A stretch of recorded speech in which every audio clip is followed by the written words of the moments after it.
I was able to make it. And some of my competitors had huge overheads. They were locked in.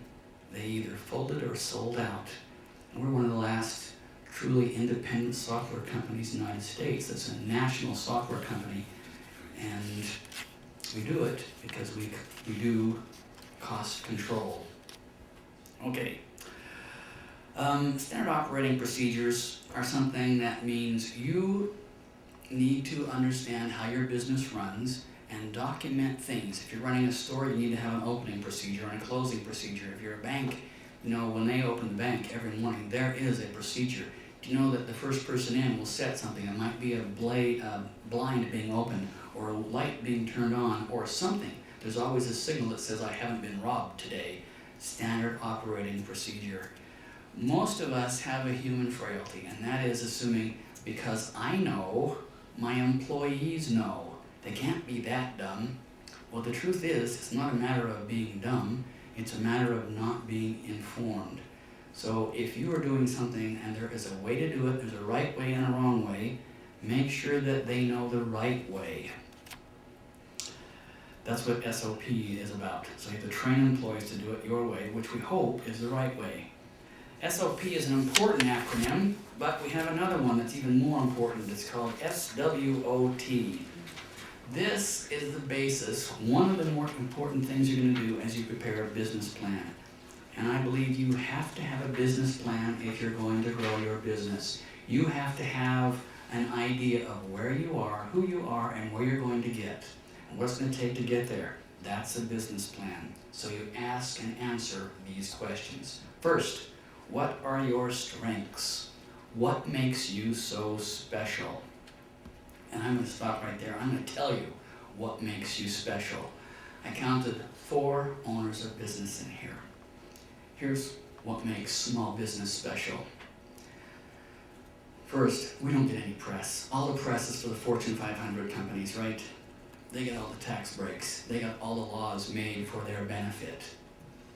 Small business is that red-headed stepson, okay? Nobody cares about small business. Here's the reality. Small business creates jobs while big business destroys them. For every 2 jobs destroyed by Fortune 500 companies, small businesses create 11. And even though I grew up in oil and was exposed to uranium, I can only hold up 10 fingers. If I could hold up 11, I would. But we create 11 jobs. That's what makes us so special. Now, what are your weaknesses? Well, I can tell you, as a small business owner, your first weakness is that you're undercapitalized. And here's the big question. What do your competitors do better than you do? Well, you have a choice. You can either get better or you can get out of that market. What are opportunities? What opportunities are out there, and what are you going to do to address those opportunities? And the last, what threats are out there? Who's out to get you, and how are they going to do it? And here's the truth. They're all out to get you, and they're going to do it any way they can. If you do a SWOT analysis, you will gain wisdom. My definition of wisdom is where you add knowledge plus experience. And hopefully you'll learn from someone else's experience, and you won't have to experience all the hard knocks yourself. Every morning when a small business owner opens the door, they invite in a big, hungry dog. It's called competition. And that big, hungry dog wants to eat us alive. And that's why, in small business, we have all of the creativity. We are the ones who come up with the new ideas. We have the imagination. We are the ones who innovate. We are the ones who put in the hard work in 60 and 80-hour weeks, because we have that old-fashioned thing called guts. There is not a nice word for that, but it explains it. We also have the drive to succeed, because nobody wants to be caught by that big, hungry dog. In small business, we have quite a challenge, but we're up to it. Now, we're up to it only if we do the right things. Now, here's a problem with most small business owners. They go into business because they want to do things right. And many of them fail because they don't do the right things. If there's a theme in what we do in the Minute MBA, it's pointing out there are some things that you have to do besides what you intended to do that will help you succeed. What are those right things to do with employees? Employee satisfaction is a function of 3 factors. The first factor is a good working environment. Now that means different things for different businesses. At A Systems, where we have a bunch of propeller heads, and by the way, propeller head is a term of endearment in the software business. What a programmer does, or his working environment, is totally different from what the guy who's out there with the orange flashlights bringing the airplane in with the headset. Totally different working environment. Every environment, it's relative. You want to make sure that the environment your employees are in is appropriate and it's a good working environment for that industry. Second is good. That means adequate. That doesn't mean the latest and greatest state-of-the-art tools. In my business where I do accounting and software, my guys would like to have the latest and greatest computers every 6 months. So about every year, we buy the year before's computer, and we are able to purchase at a fraction of the price. It doesn't need to be the latest and greatest, it just needs to be adequate tools. The last factor for employment satisfaction is a backlog of work to do. No one likes knowing that there are too many employees. When I managed that clinic, one of the doctors had a real appetite for hiring pretty girls, and we had lots of pretty nurses. But unfortunately, there were too many, and they all knew there were too many. And when the employees know that there are too many, they know someone's got to go. They don't know who it is.